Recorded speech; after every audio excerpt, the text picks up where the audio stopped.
Hi，又係我啊，Hello，又係問問題嘅時間啦。好啦，咁今次咧問咩問題咧？就係問咩問題好咧？頭先問，係個問題就係問男人應該係咩年齡結婚同生仔係最好嘅？就問下我隔離呢位男士啦。點睇咧你？我啊，我覺得男人應該係要大概咩年齡先至適合結婚同埋生仔30歲到啦。30歲到。係啊，咁你30歲到結婚啊，30中到生仔咁樣就差唔多啦。咁但係你做唔到喎。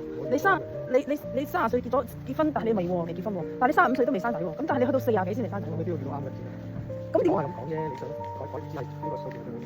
嚇，咁點解你又要設定呢一個男人心目中要設定呢個數字咧？得到咗，經過咗而家呢個知道，其實你太早結婚入我中間中位數30歲差唔多。咁你呢個理論係你自己個人諗法啊，定係大多數啲男性嘅諗法？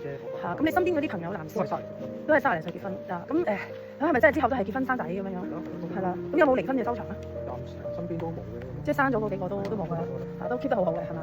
係咯，咁點解你又去到最後先40幾歲先遇到咧？咁呢係咪因為緣分嘅問題咧？呢啲係緣分問題啦，呢個。係咁啊，所以就變相咗俾人遲咗喎。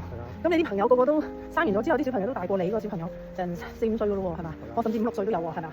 咁你覺得自己遺唔遺憾咧？冇話遺憾嘅，你而家都有幾小朋友咯。係嘛？雖然就細咗啲係嘛，但係都覺得 OK 嘅係嘛？OK，咁你覺得？但係喺我哋女人嘅心目中覺得男士去到40幾結婚生仔都冇乜問題嘅其實。男士啊？係咯。你去到50、60歲有錢都得㗎，係咪先？即係你好有錢嘅，你30歲都得㗎。但係你正常嗰啲唔係有錢，一般嘅你唔會40幾歲低、50幾歲低結婚生仔玩嘅。咁啊，可能都係後生啲生活好啲啦，係嘛？後生你又有睇又有，即係做嘢都會好啲啦。係。咁啊，所以你個人嘅睇法係30至35歲係男人最適合結婚嘅，但係有好多男人呢段時間都好唔成熟嘅喎。係咩？係啊。如果30幾歲都唔成熟，咁你都好難成熟嘅。咁你係同其他男人係非一般嘅諗法啫，應該。20歲就一定。咁如果到咗咩年紀就唔適合再結婚生仔咧？哇，適唔適合？因為睇你自己嘅本身嘅條件咯。同埋遇到啦，係咪？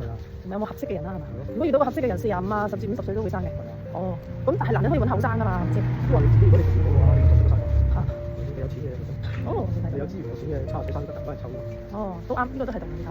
係啊，好啦，唔該晒，多謝你嘅訪問啊。呢個男人咧就講出咗男人一般嘅心理狀態，對生仔結婚呢樣嘢。好啦，多謝晒，拜。